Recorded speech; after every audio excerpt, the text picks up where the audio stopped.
Seperti rusa rindu sungaimu, jiwaku rindu engkau.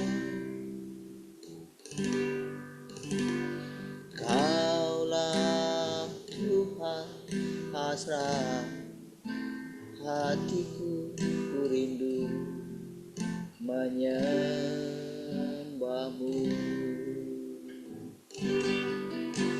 Seperti rusa rindu sungaimu, jiwaku rindu engkau. Kaulah Tuhan hasrat hatiku, ku rindu menyembahmu. Engkau kekuatan dan perisaiku, kepadamu rohku berserah. Kaulah Tuhan hasrat hatiku, ku rindu menyembahmu.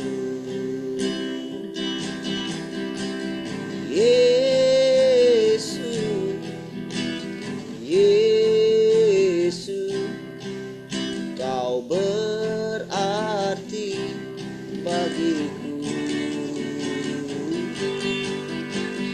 Yesus,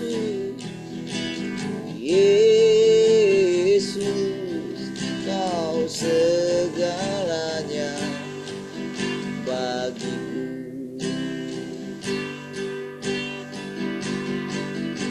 Seperti rusa rindu sungaimu, ku rindu engkau. Kaulah Tuhan hasrat hatiku, ku rindu menyembahmu.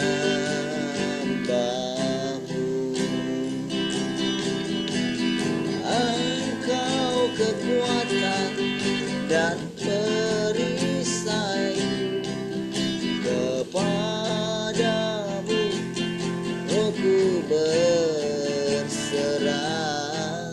Kau kekuatan, engkau kekuatan dan perisai, kepadamu rohku berserah.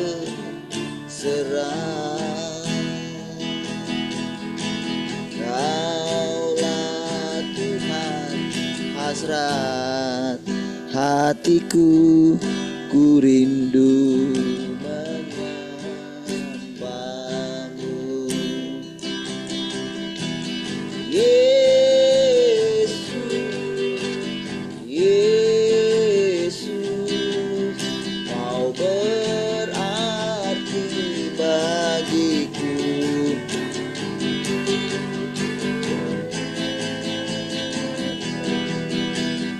Yesus, kau segalanya. Engkau kekuatan, engkau kekuatan dan perisai, kepada rohku berserah. Kaulah Tuhan hasrat hatiku, ku rindu menyembahmu.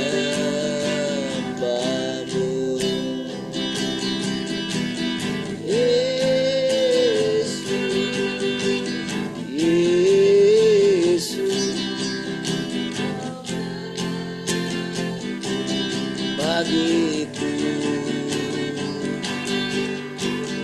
Yesus, Yesus,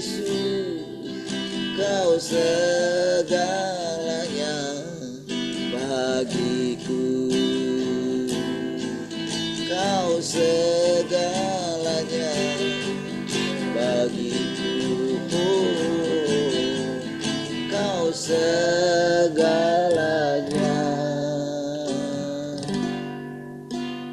bagiku.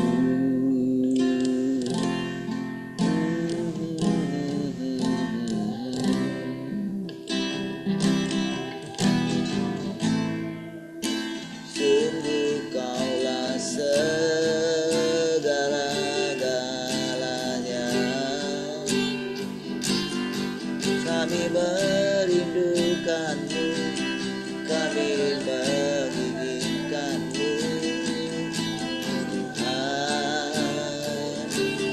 Kaulah kerinduan kami.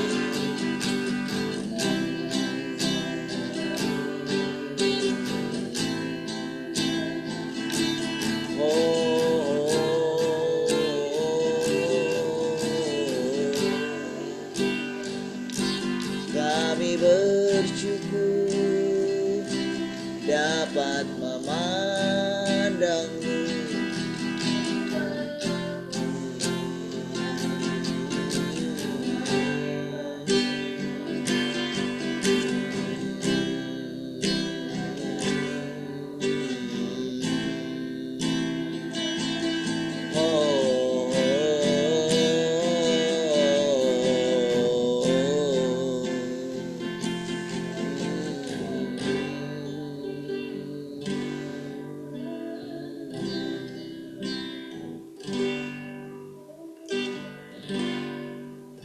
Saat ku membuka mataku, lihat wajahmu. Saat ku pandang wajahmu, ku peroleh pengharapan. Saat ku membuka mataku, ku lihat wajahmu. Saat ku pandang wajahmu, ku peroleh pengharapan. Hanya dalam-Mu, tinggal dalam-Mu, hidup di dalam-Mu, dan sabda-Mu yang beri kekuatan. Hanya dalam-Mu, tinggal dalam-Mu, hidup di dalam-Mu, dan sabda-Mu yang beri kekuatan. Saat ku membuka mataku, saat ku membuka mataku, lihat wajah-Mu. Saat ku pandang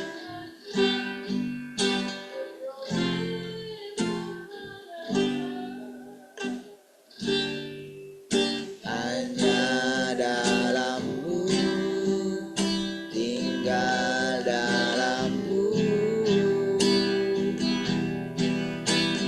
hidup di dalam-Mu, dan sabda-Mu yang beri kekuatan.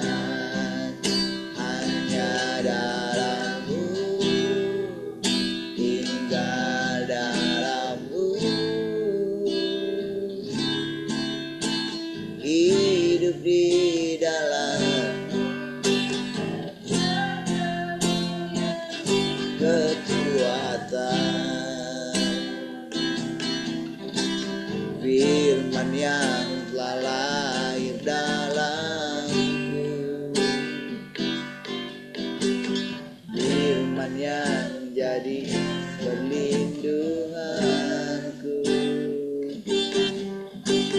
Dia yang berikanku kekuatan, Dia yang berikan damai sejahtera.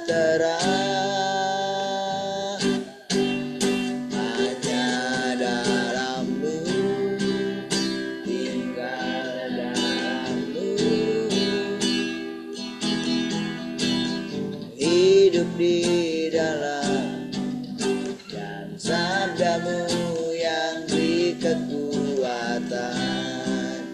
Hanya dalammu, tinggal dalammu, hidup di dalammu, dan sabdamu yang beri kekuatan, dan sabdamu yang beri kehidupan, dan sabdamu yang beri kehidupan.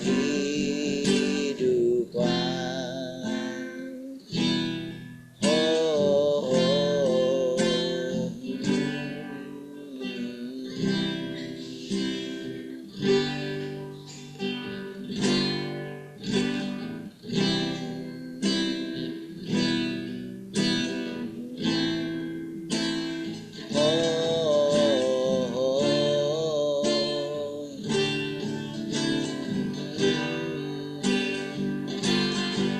haleluya, kaulah segalanya.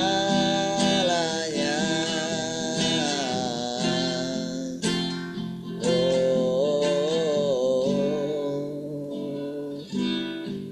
terima kasih buat anugerahmu yang kau limpahkan. Terima kasih setiap hari dapat memandangmu Tuhan. Oh,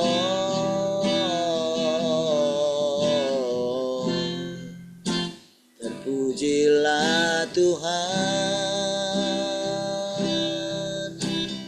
Oh, kami merindukanmu selamanya.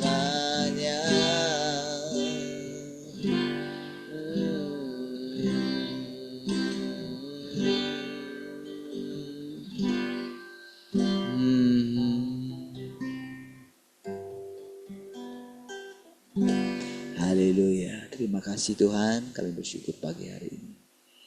Kembali kami boleh bersekutu Tuhan, boleh memandang wajah-Mu Tuhan.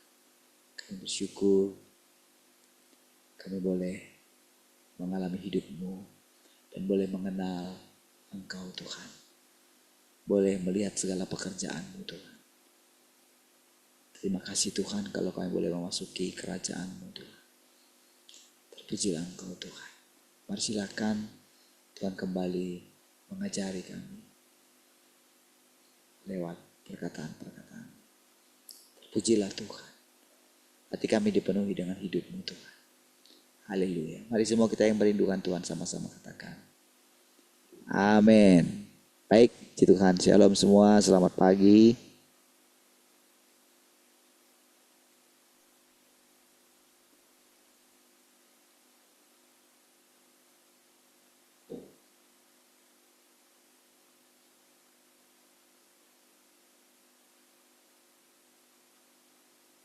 Shalom, selamat pagi semua. Halo, selamat pagi semua. Shalom, selamat pagi semua. Shalom, selamat pagi semua. Baik, puji Tuhan. Salam Pak Jano. Baik, puji Tuhan ya. Kan kita luar biasa. Ada yang mau sharing?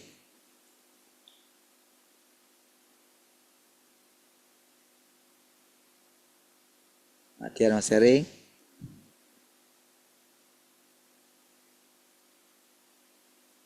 Baik. Bentar ya.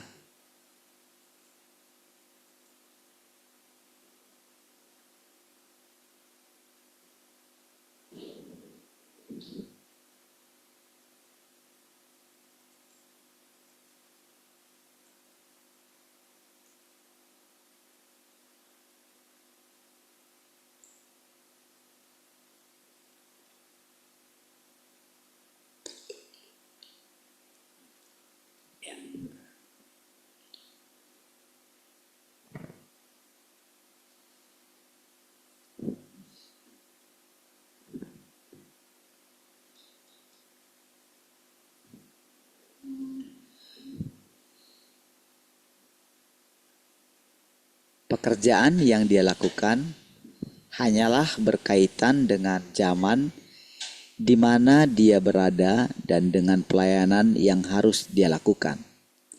Seolah-olah semua hal lainnya berada di luar lingkupnya. Dia tidak memperlengkapi dirinya dengan lebih banyak pengetahuan dasar tentang kehidupan sebagai salah satu di antara umat manusia. Dia juga tidak belajar lebih banyak keterampilan sosial atau memperlengkapi dirinya dengan hal lain apapun yang manusia pahami. Ya. Segala sesuatu yang perlu dimiliki oleh manusia sama sekali tidak dipedulikannya. Dan dia hanya melakukan pekerjaan yang merupakan tugasnya.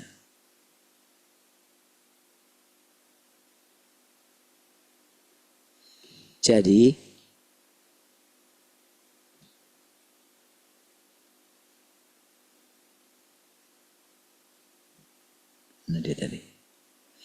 dalam pandangan manusia, Tuhan yang berinkarnasi memiliki kekurangan dalam banyak hal. Sampai-sampai dia bahkan tidak memperhatikan banyak hal yang seharusnya manusia miliki. Dan dia tidak memiliki pemahaman tentang hal-hal semacam itu. Oke? Karena kembali ke awalnya itu, Tuhan adalah Tuhan, manusia adalah manusia. Gitu ya. Jadi ketika dalam tubuh inkarnasinya itu dia hanya fokus melakukan pekerjaannya gitu. Ini penting gitu ya. Supaya nanti karena kan dia itu kan pada akhirnya kan jadi jalan gitu. Tanpa sadar saudara, ketika dia bekerja melalui tubuh inkarnasinya itu, dia itu sedang memerangkap manusia gitu sebetulnya. Jadi kan kita itu kan ikut prosedur firman gitu. Jadi ketika diciptakan, ketika dia bekerja gitu ya, maka ini dikatakan dia fokus kepada pekerjaannya saja gitu. Jadi bahkan sampai orang pikir, oh dia nggak mengetahui semuanya gitu. Kan Yesus juga kan seperti itu ya. Jadi dari sini saudara kita mengetahui mana Tuhan yang berinkarnasi yang sejati itu yang pertama itu gitu. Ada satu gitu. Jadi dia fokus kepada pekerjaannya saja. Jadi dia melaksanakan bagiannya gitu. Supaya nanti orang yang akan memakan dia, memakan firmannya itu akan hidup seperti itu gitu loh. Jadi dia itu kayak apa namanya ya kalau dalam diri kita itu. Jadi ketika kita itu bersekutu dengan Tuhan itu, dari kita dipilih mungkin dari orang tidak percaya menjadi pelaku pelayanan gitu ya. Nah, jadi dari pelaku pelayanan itu nanti bisa naik menjadi umat pilihan gitu ya. Dari umat pilihan ada nanti di anak-anak sulung gitu ya. Nah, itu semuanya tidak akan keluar dari jalur gitu. Nah, jadi kalau kita melihat prosedur daripada firman ini gitu ya, itu akan jadi fondasi-fondasi awal daripada firman yang kita dengarkan sebelumnya itu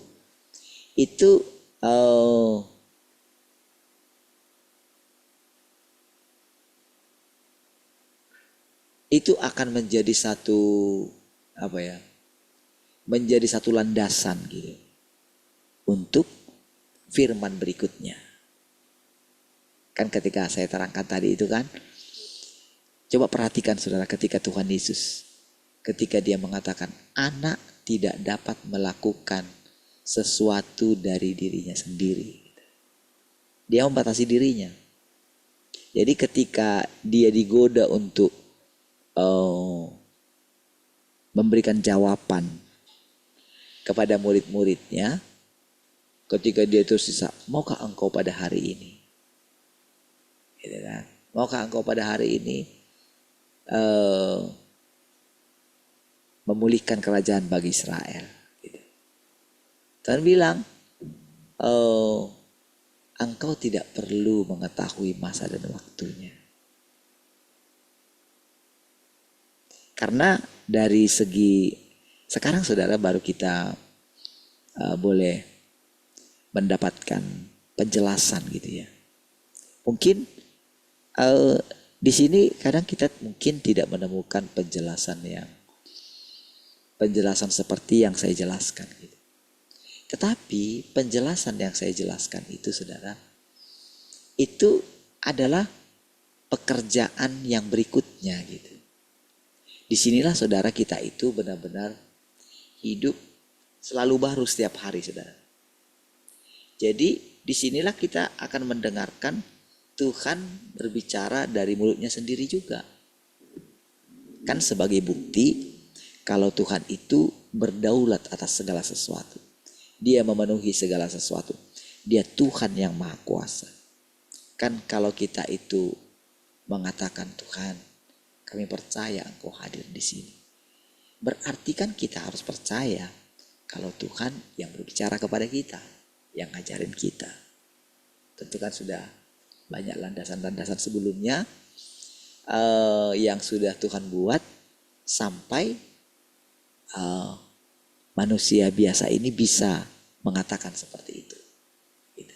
Tentu dia bekerja di dalam diri orang ini, di dalam pikirannya gitu. Jadi ketika orang ini atau siapapun dia gitu ya. Jadi kadang kalau mengatakan bilang orang ini kayak spesial gitu ya. Bukan gitu. Jadi dia ketika misalnya saya mengatakan seperti ini, tujuannya adalah supaya kita mengenali siapa Tuhan yang berinkarnasi itu. Gitu. Bagaimana Tuhan yang berinkarnasi. Itulah tujuan daripada firman ini. Jadi semua orang yang datang nantinya yang akan menjadi akan menjadi perwakilan daripada Tuhan itu. Menjadi saksi katanya. Menjadi saksi itu benar-benar dia turut menyaksikan, harus begitu jadi saksinya. Nggak boleh nggak. Jadi ketika ditanyain gitu, apakah engkau ada di tempat kejadian itu pada waktu itu? Gitu. Harus dia berani jawab, harus dia menjawab iya. Supaya dia boleh menjadi saksi kunci gitu. Saksi utama gitu. Ya. Nah, jadi dari situlah nanti saudara kita akan mengenali. Jadi kalau di masa yang lampau kita mendengarkan perkataan Tuhan berbicara kepada saya begini. Apalagi dengan mengubah mimik mukanya gitu ya. Mengubah intonasi suaranya gitu ya. Maka kan suatu saat kan bisa kita jadi orang itu gitu. Atau kita temukan di sekeliling kita yang seperti itu gitu. Maka kita bisa mengenalinya. Kalau itu terjadi pada kita kan kita langsung bertobatlah gitu. Merendahkan diri kita di hadapan Tuhan. Karena itu bukan roh Kristus. Meninggikan diri bukan roh Kristus. Nah disitulah kita mengenalinya. Sehingga kan kita tahu.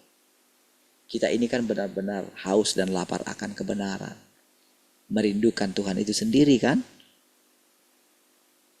Tapi kan tidak mungkin tidak ada penyesatan gitu kata firman Tuhan kan. Akan ada penyesatan nantinya. Jadi ketika dia mengatakan terkutuklah orang yang menyesatkan anak-anak kecil ini katanya kan. Jadi itu firman membuat orang yang dipakai oleh Tuhan. Ya, dipakai oleh Tuhan menjadi mulutnya gitu kan. Menjadi corongnya dia gitu. Misalnya saya ngomong ini kan, saya bicara ini kan ada speaker di handphone saudara atau laptop saudara gitu. Speaker itulah kita. Tapi kan yang ngomong itu, speaker itu yang ngomong dari itu kan speaker itulah gitu. Jadi kalau misalnya saya, misalnya Tuhan gitu kan. Oke, saya kan berbicara dari sini. Tapi kalau speaker saudara itu nggak buka, atau volumenya saudara kecilkan gitu, di 0 atau di berapa, saudara kan tidak akan dengarkan. Tapi begitu speakernya saudara hidupkan, saudara akan dengarkan ini. Nah, kira-kira seperti itulah manusia ini. Sebetulnya kira-kira seperti itulah Tuhan Yesus memperkenalkan Bapaknya gitu. Jadi sebetulnya Yesus itu makanya kalau engkau lihat aku, engkau sudah lihat Bapa gitu. Makanya fokusnya mendengarkan dia. Itu fokus yang pertama. Sama dengan sekarang kita dengarkan firman-Nya baik-baik gitu. Waktu kita itu memberi perhatian kepada firman-Nya itu, kita mulai begini. Kita mulai menyingkirkan gagasan-gagasan kita tentang Tuhan. Kita mulai membuat hati kita ini setiap pagi, kita ini benar-benar merindukan Tuhan gitu.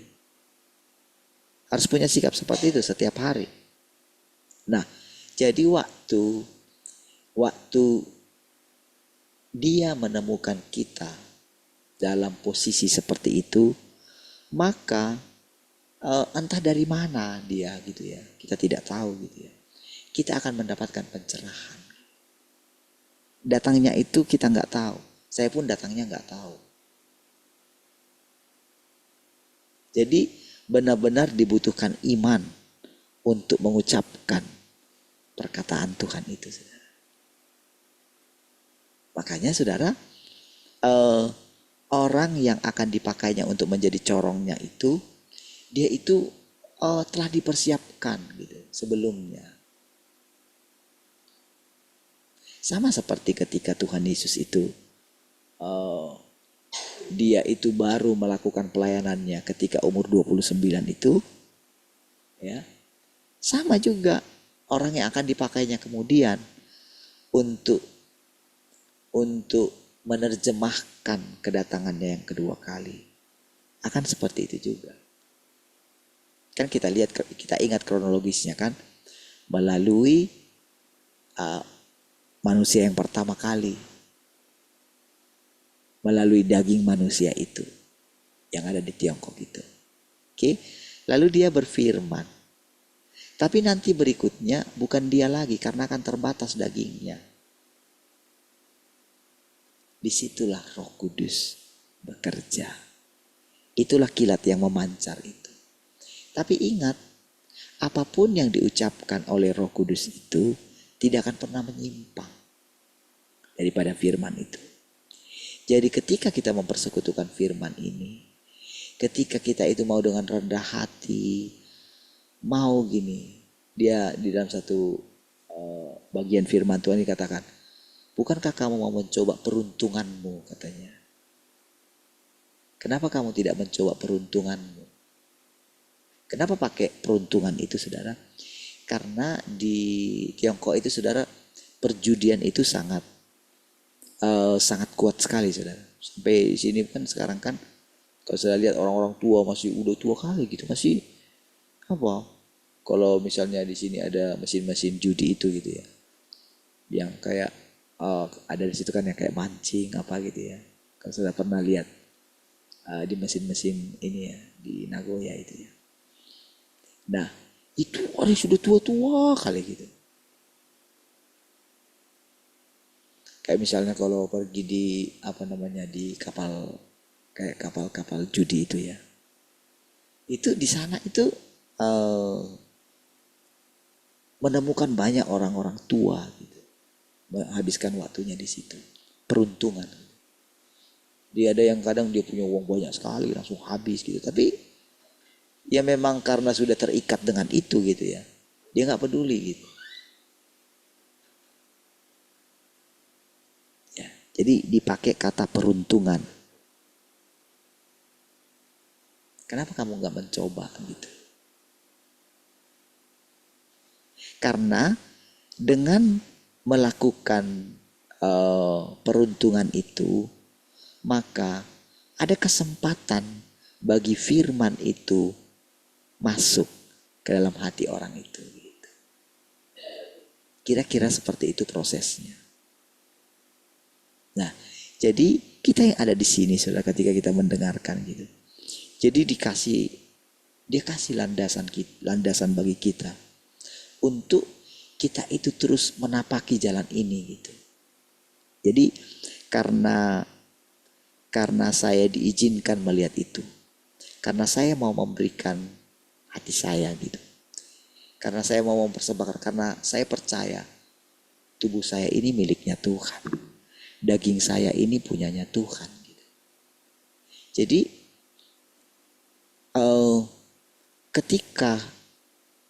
ketika Petrus ingin mati bersama dengan Tuhan, tapi dia belum punya fondasi, itu tidak diterima oleh Tuhan. Makanya Tuhan berfirman sama dia,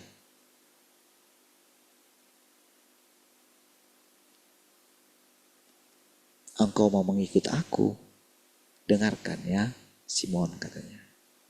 Sebelum ayam berkokok, engkau sudah sangkal aku 3 kali. Jadi benar-benar Petrus pada waktu itu tidak sadar. Iya, tekad di dalam hatinya kuat pada waktu itu. Pokoknya akan mengasihi Tuhan, akan mengikut Tuhan. Sekalipun yang lain meninggalkan Tuhan Yesus, tapi saya beda, kata. Jadi pada waktu itu saudara, kalau saya boleh membayangkan bagaimana Petrus itu ya, dia sangat tulus loh mengatakan itu. Sama seperti kita yang sering bertekad sama Tuhan. Tapi pada kenyataannya kan kita melihat diri kita jatuh lagi kan. Gak sanggup kan kita kan.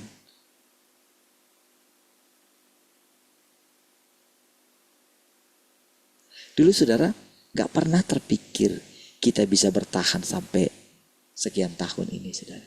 Ya. Kita menghitung hari kan. Kita ingat gak itu 1000 berapa yang dikatakan itu 1200,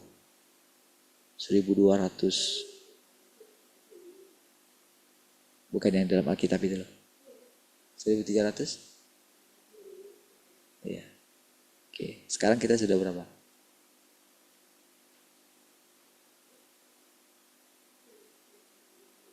Kok 3000?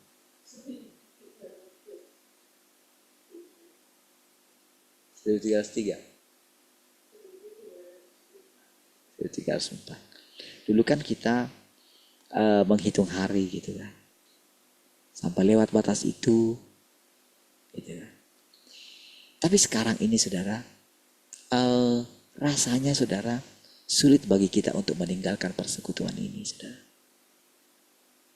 Karena rasanya masih masih panjang sekali saudara. Bahkan rasanya setiap hari kita akan bersekutu gitu.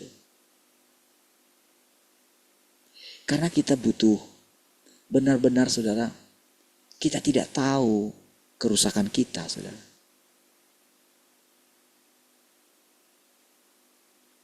Jadi ketika Petrus pada waktu itu saudara, pada waktu dia menyangkal Tuhan sampai 3 kali, kan baru sadar dia saudara, ketika ayam itu berkokok. Tadinya gak sadar loh dia. Waktu 3 kali itu tidak sadar loh dia. Pertama, kedua, dia nggak ingat dia loh kalau dia pernah berjanji gitu. Dia menyangkal, aku nggak mengenal dia katanya, bayangin. Padahal tadi yang ketika mengucapkan itu tulus loh saudara. Dia sudah siap mati untuk Tuhan.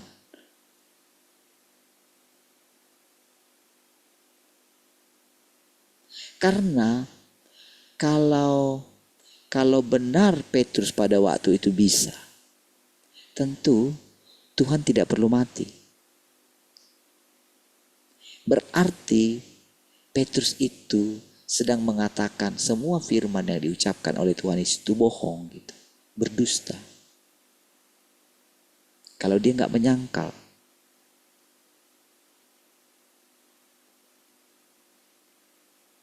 Jadi sama saudara. Kalau kita itu berada pada satu level tertentu, lalu kita mengatakan aku tidak akan meninggalkan Tuhan lagi gitu. Maka kita akan membuat Tuhan itu berbohong.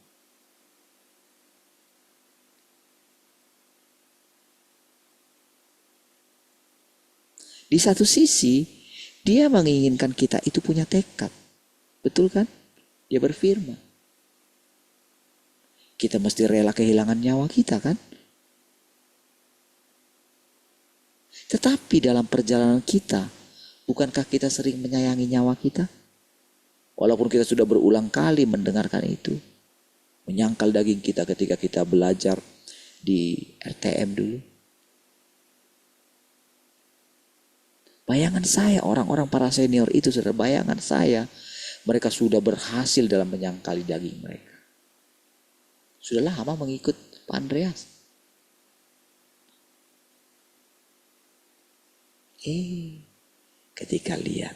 Ketika mendengarkan cerita-cerita, paling kalau dengerin cerita kan ibu kita yang paling lama gitu ya, mengikut gitu. Begitu dengar ceritanya, ternyata justru keinginan dagingnya itu merajalela.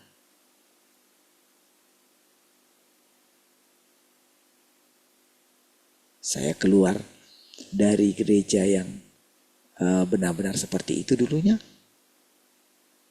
Gitu kan? Ternyata begitu ada di sana menemukan juga, parah juga.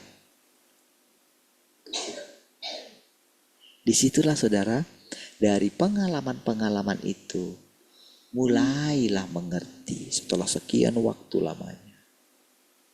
Barulah mengerti. Barulah Tuhan singkapkan gitu loh. Jadi gak hanya disingkapkan dengan perkataan, tapi dengan pengalaman gitu loh. Oh gitu ya Tuhan. Sekaligus itu menjadikan kita itu, mau tidak mau kita mesti bergantung sama Tuhan. Gak bisa dengan gagasan kita mengasihi Tuhan.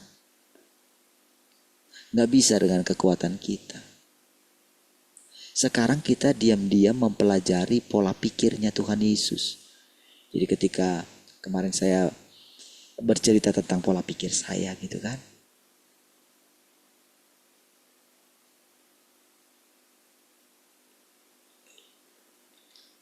Tujuan daripada saya mengatakan itu adalah supaya orang-orang yang mendengarkan di ibadah itu, karena kan gak sama kan.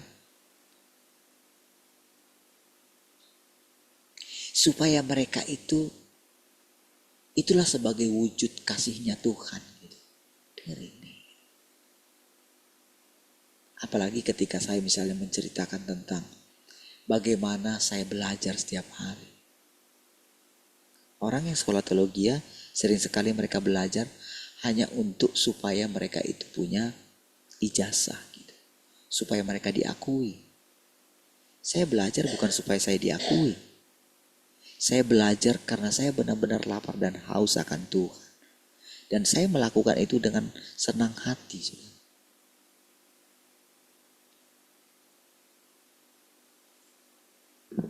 Setiap hari bayangin.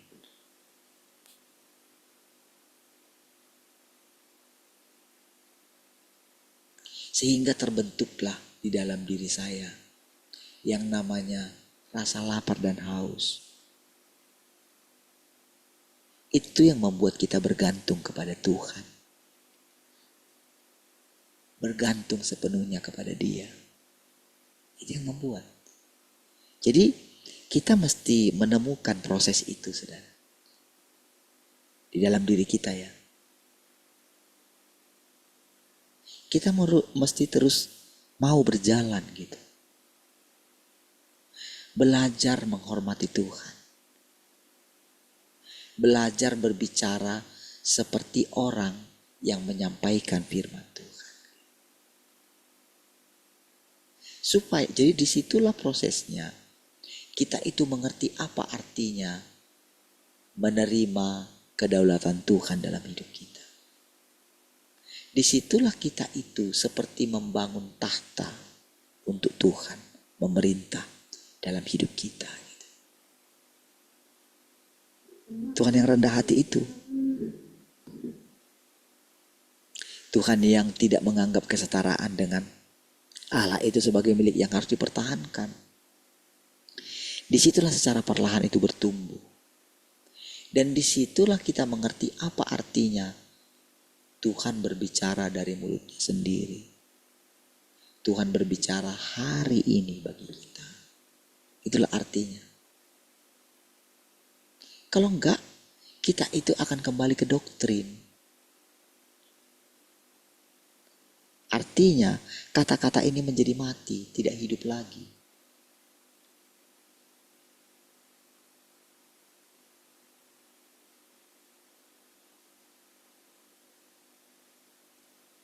Jadi seandainya orang-orang yang hidup di zaman itu, di zaman 30 tahun yang lalu mengucapkan perkataan ini kepada kita gitu ya. Maka suasana, kalian. Iya makanya itu ambil langsung itu loh.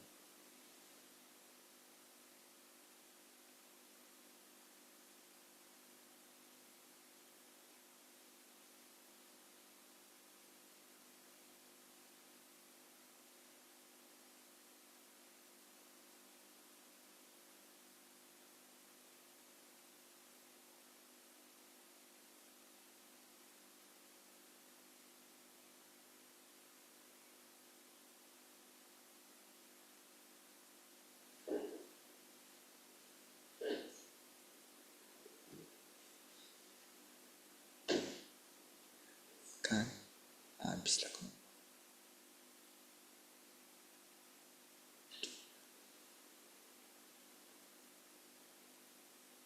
Oke, baik, mari kita lanjut ya. Sini ada 3 orang yang kalah sama makhluk kecil.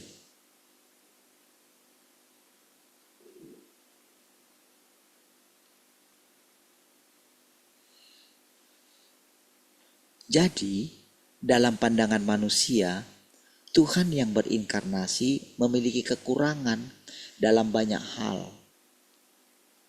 Dalam pandangan manusia. Oke? Berarti kan gini, manusia itu kan termasuk kita.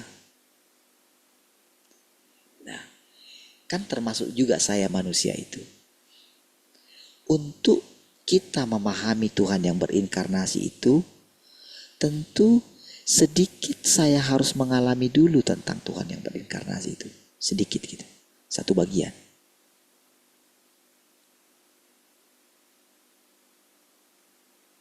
Kalau Tuhan Yesus aja ngomong, dia itu tidak tahu semuanya. Dia melatih dirinya untuk hanya mengucapkan apa yang harus dia ucapkan. Dia latih dirinya, saudara. Dia batasi loh. Apalagi orang yang berikutnya. Apalagi orang yang ditebusnya ini. Nah, jadi supaya orang yang ditebusnya ini tidak melanggar administratifnya Tuhan, oke? Tentu kan dia mengasihi saya. Saya ini miliknya. Tentu dia tidak mau saya ini dikuasai oleh roh antikris itu. Oke? Tentu dia akan tolong saya. Bagaimana dia tolong saya? Saya nggak pasif.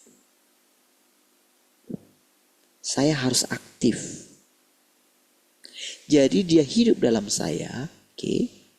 Tapi dia tidak memaksa hidupnya kepada saya. Saya harus benar-benar mencintai Tuhan itu. Artinya, dengan mengizinkan dia hidup dalam saya harus benar-benar belajar menjadi orang yang dapat dipercaya.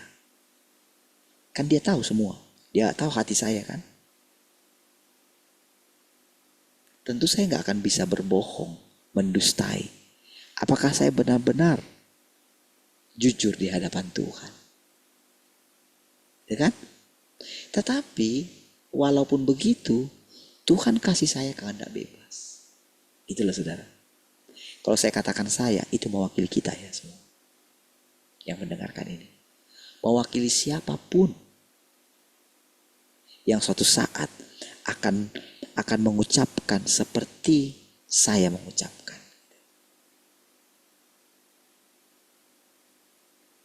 Jadi saya harus fokus dengan saudara yang dipercayakan kepada saya. Lingkup kecil ini gitu. Harus fokus. Makanya dikatakan dia tidak perlu mengetahui banyak hal gitu. Dia fokus. Seolah-olah dia tidak mengetahui banyak hal.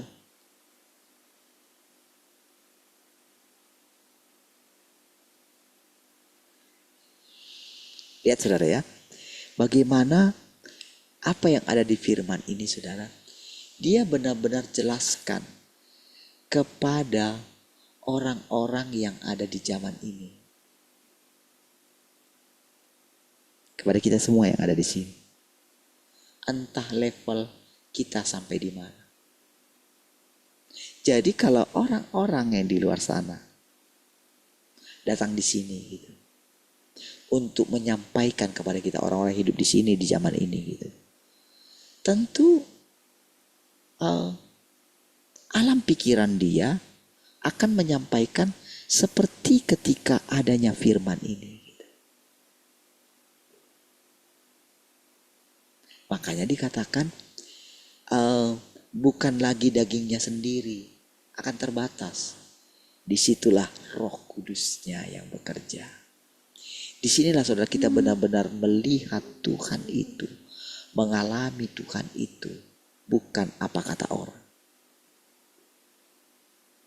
Nah, itulah yang membuat saya secara perlahan berani saudara, terus gitu, berbicara kepada saudara.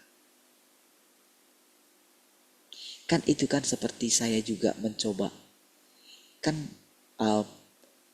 pola pikir yang seperti ini saudara, itu kan terbentuk secara perlahan dalam diri saya gitu.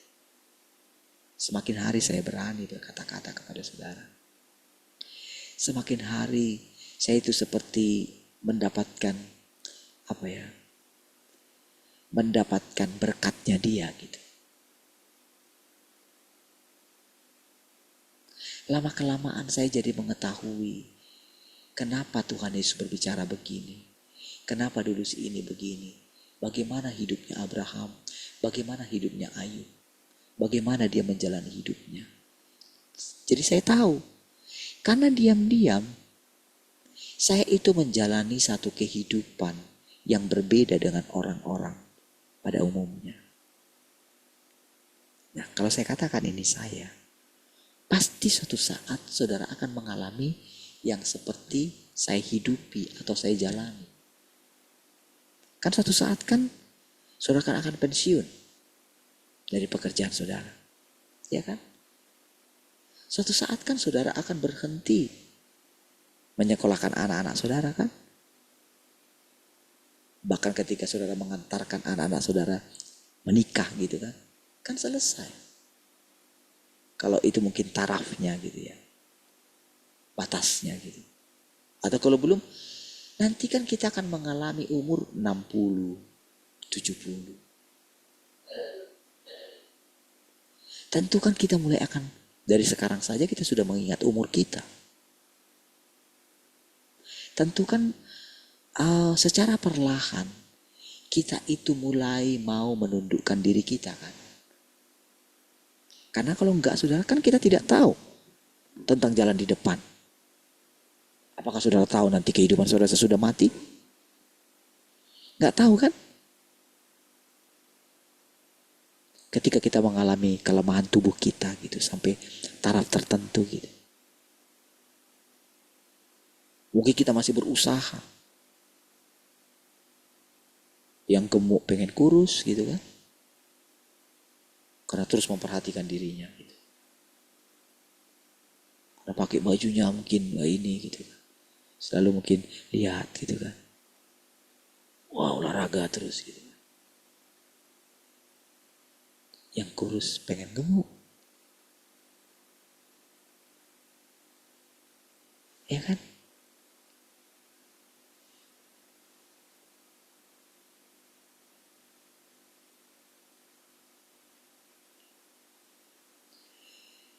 Sudah mungkin sekian lama menjalani hidup seperti itu. Apakah kita tidak yakin segala sesuatu yang kita alami itu ada dalam kendalinya Tuhan? Iya kan? Yang sakit pengen sembuh. Iya kan? Selalu ingin menghindar. Selalu ingin melarikan diri.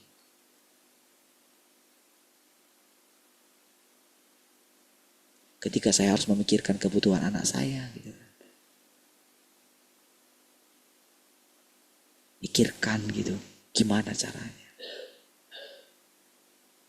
Disitulah saudara kita tergoda. Tetapi kan pada akhirnya suatu saat kita akan meninggalkan semua itu kan. Iya. Yeah. Kalau kita tidak dapatkan Tuhan hari ini, maka itu akan menjadi pencarian kita setelah kita melewati satu fase hidup ini, saudara. Tapi begitu kita ini sudah mendapatkan Tuhan hari ini, seperti saya ceritakan saudara, pola pikir saya saudara, itu tidak terjadi begitu saja. Ketika saya cerita sama saudara tentang bapak saya itu, saudara tahu gak saudara tujuannya apa? Tujuan Tuhan untuk meyakinkan saya kalau ternyata sebelum saya menjadi seperti sekarang, Tuhan sudah memberikan, Tuhan sudah membuka jalan bagi saya melalui orang tua saya. Jadi seolah-olah bapak saya itu hidup di dalam saya kembali.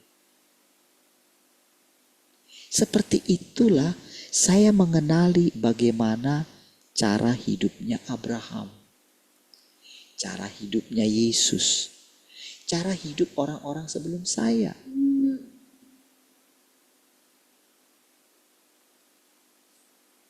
Kalau dalam penglihatannya Rick Joyner, dia melihat saudara, orang-orang itu datang dari balik awan itu ya. Jadi dia itu kayak benar-benar main film gitu. Kalau baca bukunya itu saudara. Jadi datang Adam gitu. Iya, bicara. Datang Henok gitu. Datang siapa lagi. Bahkan si Martin Luther itu pun datang. Gitu. Iya. Tetapi yang kita alami itu sekarang yang saya alami. Mereka juga seperti datang. Kemarin saudara ketika kami diundang SSC gitu sama bere kami gitu ya. Nah bere saya ini adalah anak dari lahir saya, anak namburu saya. Oke. Namburu saya ini itu sangat dekat dengan kami dulu. Jadi kalau misalnya diundang yang lain ke situ kan, di situ berarti saya itu jadi tulang apa? Warna tulang gitu. Oke? Saya nggak ngerti tadinya gitu. Ternyata ditunggu-tunggu gitu. Habis ibadah hari Minggu kemarin. Terus bicara gitu. Ketika saya dikasih kesempatan bicara itu, tentu saudara, saya bergumul gimana caranya bahasa Batak. Ya, karena gak ada, biasanya saya ngandalin kalau misalnya saya ajak abang saya, pasti abang saya yang bicara lah gitu kan. Tapi gak bisa lagi, saya dengan tenang gini. Tiba-tiba saudara, wajah Namburu saya itu kayak muncul gitu.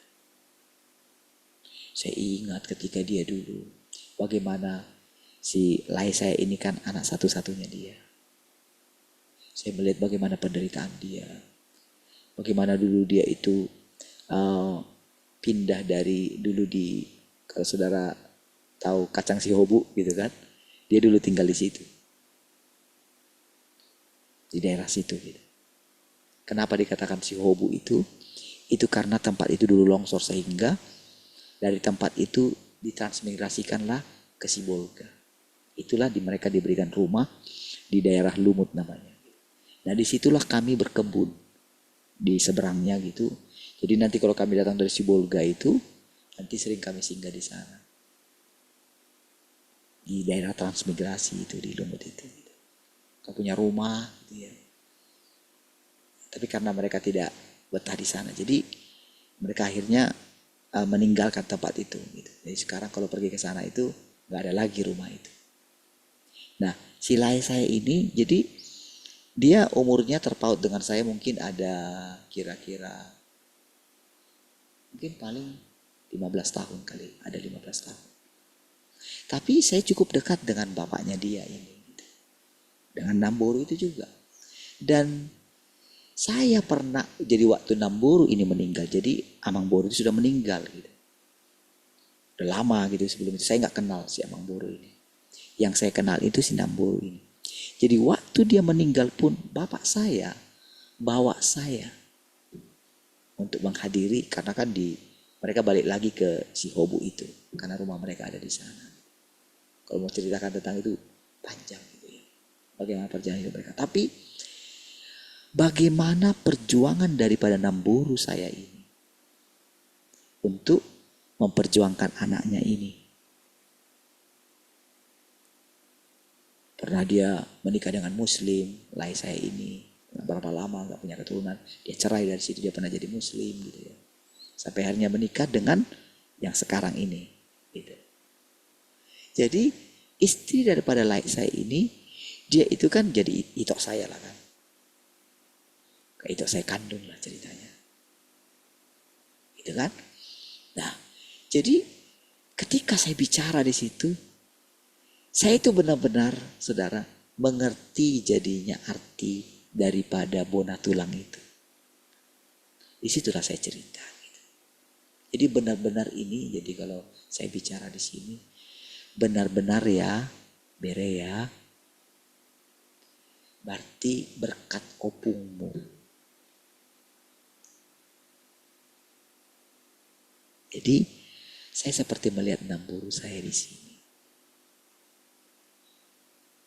Jadi apa dulu ketika saya mengingat bagaimana menderitanya Namburu saya ini. Jadi kami ini saudara kan satu opung kan dengan abang saya yang di Kafling Lama kan. Tapi kami ini kayak dua rupa gitu. Jadi Pak tua itu rambutnya keriting dan ada Namburu saya juga itu rambutnya keriting juga. Gitu ya, mirip dengan dia, dengan Pak tua saya ini. Sementara saya, bapak saya itu rambutnya lurus. Kayak saya inilah, lurus gitu kan. Kalau mereka itu keriting gitu. Oke. Nah, jadi si Namburu saya ini rambutnya, jadi wajahnya itu mirip sekali dengan bapak saya. Jadi saudara, semua peristiwa itu saya ingat gitu kan. Jadi benar-benarlah kehadiran saya itu, benar-benar saya boleh melihat bagaimana sukacitanya dan boru saya. Ketika dia masih bisa melihat pahopunya dari anaknya. Kalau mungkin dia, saya ingat saudara bagaimana dia ini ya. Lama lah saya itu menikah saudara.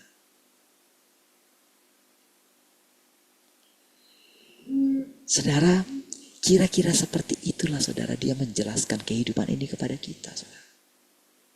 Life. Dialah yang menciptakan segala budaya. Adat istiadat Tuhan yang menciptakan. Artinya Tuhan mengizinkan semua itu ada. Iya. Semua ada dalam kendalinya dia.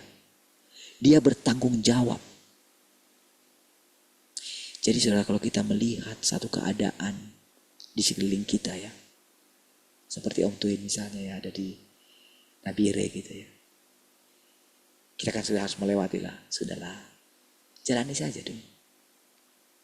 Terus kan Tuhan juga tahu kan keadaan orang-orang asli yang ada di sana kan.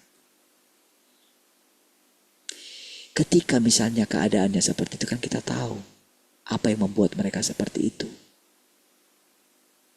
Karena kebodohan kan. Bayangkan bagaimana nanti itu bisa bertahan. Tapi kan kita tidak tahu apa yang membuat mereka seperti itu. Kehidupan apa yang mereka jalani sampai mereka tetap seperti itu. Sekarang pertanyaannya, bukankah mereka ciptaan Tuhan? Itulah saudara. Bukankah menjadi tidak ada artinya Tuhan berdaulat atas segala sesuatu kalau kita membiarkan terus seperti itu? Atau misalnya begini, orang-orang ini memang kayak gini gitu. Dasar memang. Nah, kira-kira kalau kita mengucapkan perkataan seperti itu, bukankah itu akan jadi? Ya. Dan kita dibawa Tuhan ke sana.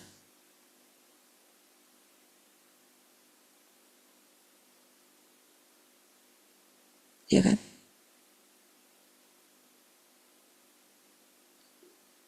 Kita itu seperti terperangkap saudara. Kalau saya renung-renungkan gitu ya saudara tempat ini gitu ya.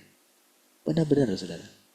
Saya benar-benar setelah kita ngambil 3 ruko, setelah sekian waktu lamanya, barulah saya sadar gitu. Aduh. Jadi kita hidup sampai 3 tahun ini, lolos dari kutukan 2 tahun saudara. Itu benar-benar Tuhan saudara. Membuat saya benar-benar dilatihnya dia. Apakah saya benar-benar percaya Tuhan berdaulat menyelesaikan segala sesuatu? Iya. Sekalipun mungkin keputusan saya yang pertama itu salah. Sama saudara seperti Petrus. Yang saya ceritakan tadi saudara. Ketika dia mengucapkan, sekalipun orang meninggalkan engkau, yang lain meninggalkan engkau Tuhan, aku tidak akan meninggalkan engkau. Bahkan aku rela mati bersama dengan engkau.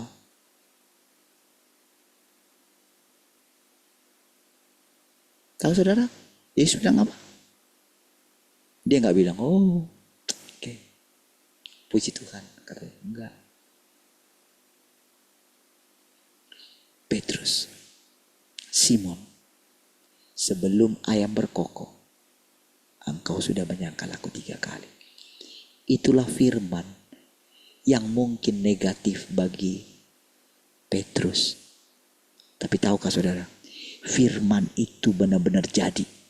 Sama seperti ketika dia bilang, pergi ke sana tangkap ikan. memancing ikan dari mulutnya. Dari ikan pertama yang kamu dapat, di sana ada 2 koin emas. Bayar untuk aku, bayar untuk kamu juga.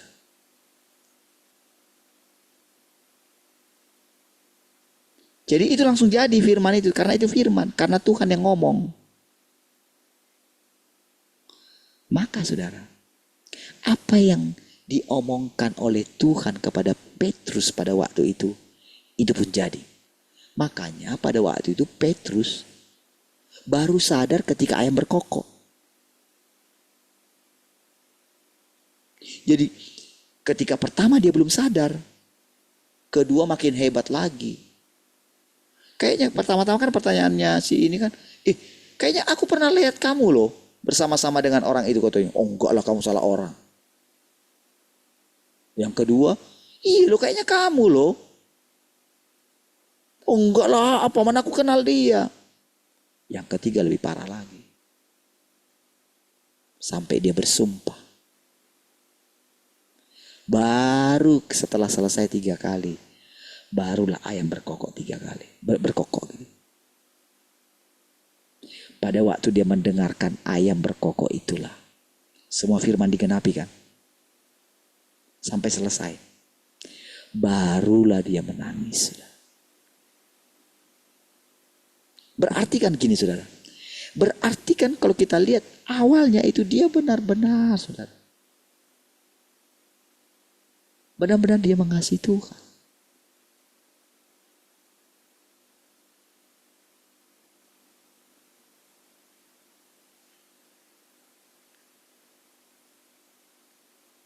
Tapi lihat prosesnya saudara.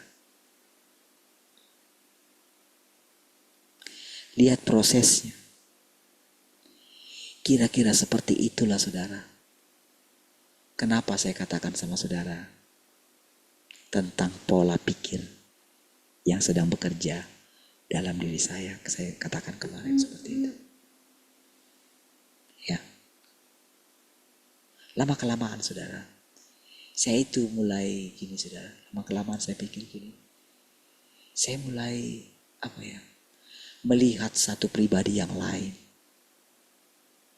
di dalam diri saya. Yang dengan rendah hati dia bersembunyi saudara. Tuhan yang datang kedua kali itu saudara. Secara perlahan saudara. Dia itu menampakkan diri saudara. Iya.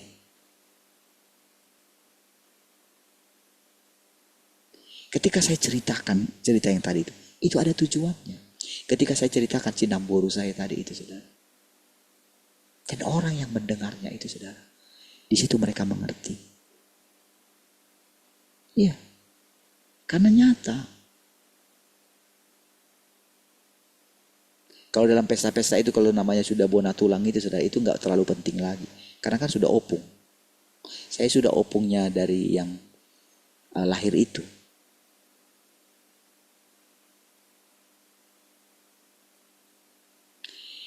Tapi jadi itu bisa siapa saja gitu, dari marga apa saja gitu.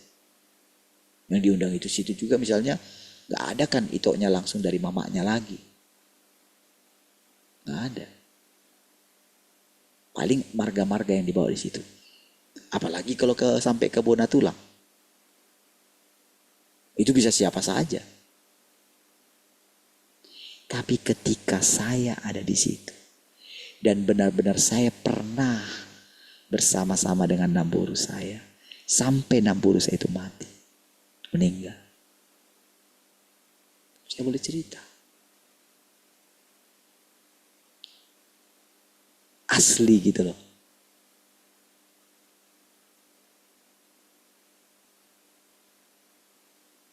Disitulah saudara pelajaran tentang bagaimana manusia itu sudah hidup 6.000 tahun. Disitulah kita jadi ngerti apa artinya dipilih Tuhan.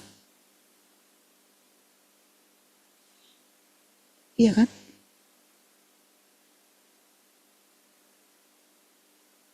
Disitulah saya jadi mengerti apa artinya Abraham bersuka cita melihat hariku. Live kita alami. Bukan karena penjelasan begini-begini panjang lebar. Enggak, live. Dan sekaligus saudara, kita live merasakan Tuhan yang sudah datang kedua kali itu berfirman kepada kita. Ya, dari mulutnya sendiri.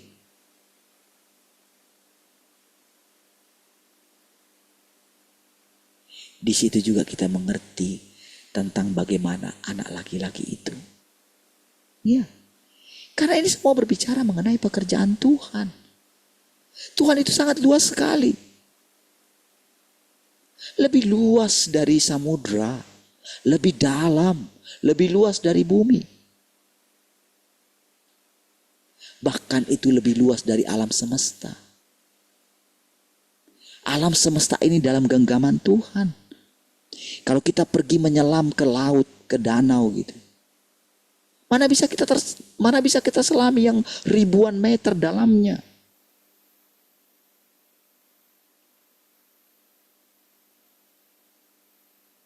Tetapi di sana ada banyak sekali kehidupan. Mungkin banyak sekali di sana kapal-kapal yang karam. Begitu luas sekali kehidupan di sana. Kita tidak tahu sudah berapa spesies yang punah di sana. Tapi dengan kita melihat semua itu, coba bayangkan betapa dalamnya Tuhan itu. Bayangkan dengan saya bercerita tentang yang tadi itu, saudara. Secara perlahan. Coba bayangkan, saudara.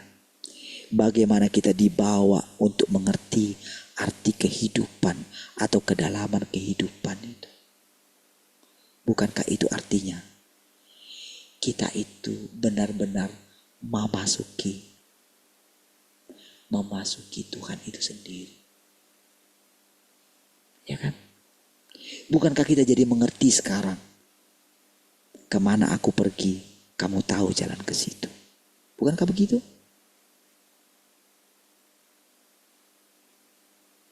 Kita diajar secara live, saudara. Baik, saudara, puji Tuhan. Sudah jam 6. Besok kita bisa lanjutin lagi. Mari kita berdoa. Terima kasih Tuhan. Kami bersyukur pagi hari ini. Segala kemuliaan bagimu Tuhan. Terpujilah Engkau Tuhan. Dari sekarang sampai selama-lamanya. Haleluya. Mari semua yang merindukan Tuhan sama-sama katakan. Amin. Puji Tuhan.